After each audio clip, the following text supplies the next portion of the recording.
Hello, everyone, and welcome back to Master English Podcast. I'm Emma, and I'm honestly very happy that you're spending your time with us today. I hope you're feeling comfortable, calm, and ready to enjoy a long, friendly English conversation that feels natural and easy to follow. Hi everyone, this is Jack. Thank you so much for being here with us again.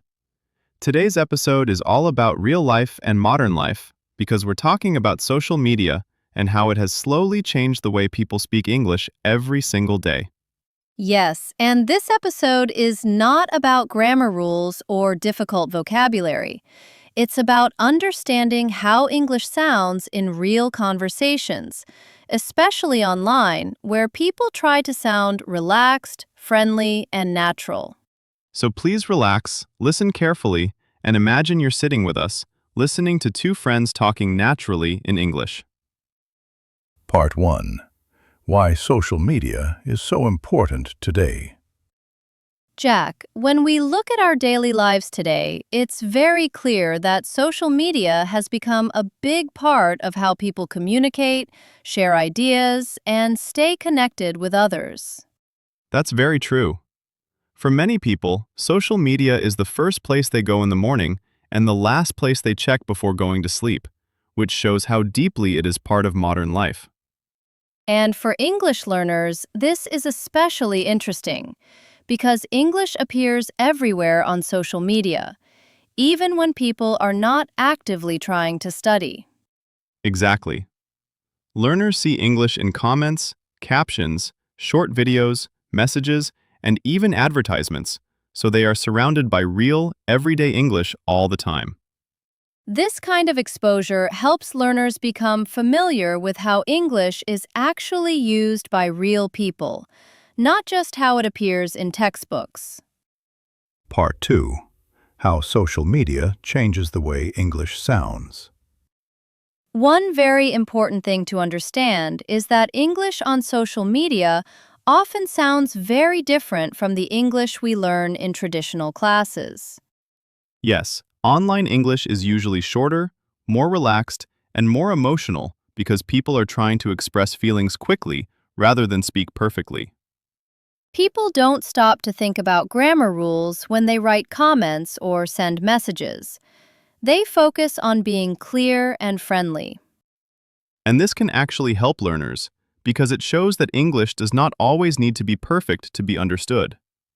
That idea alone can reduce a lot of fear and pressure for learners. Part 3. Learning new words and expressions naturally. Many learners don't realize that they are learning new English words and expressions every day just by spending time on social media. Yes, because when you see the same words again and again in different situations, your brain slowly understands the meaning without memorizing lists. Words like post, comment, share, and follow have become part of everyday English for people all around the world.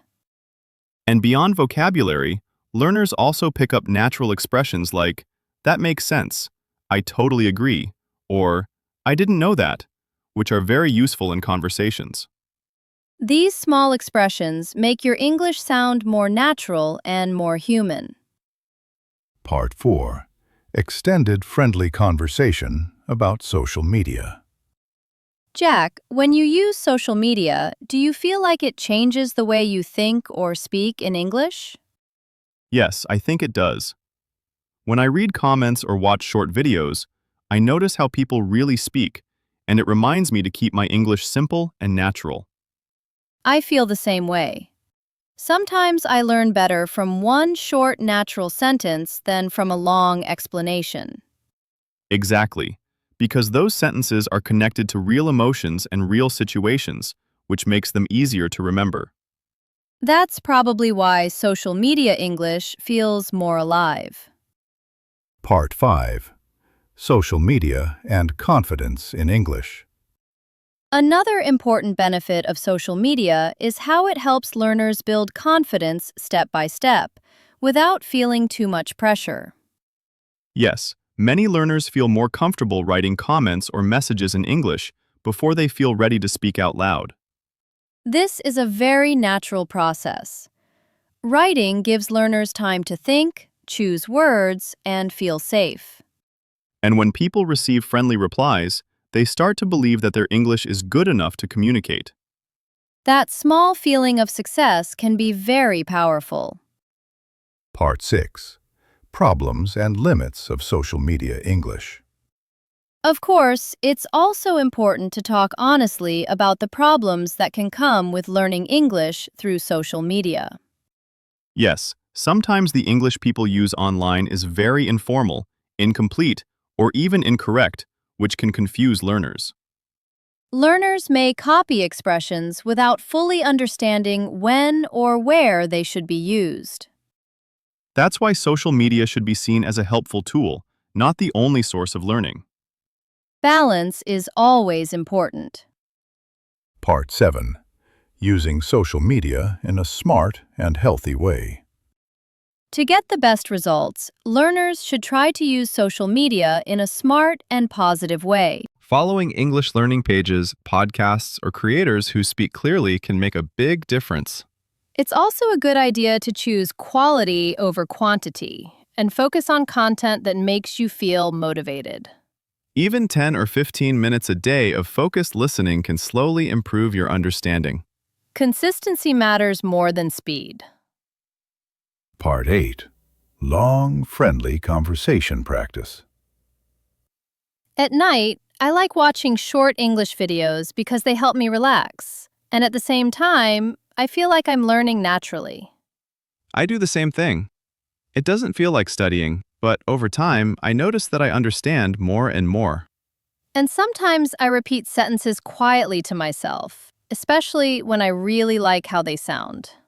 That's a great habit because it connects listening with speaking. It makes English feel like part of daily life, not a school subject. Part 9. Final thoughts for English learners.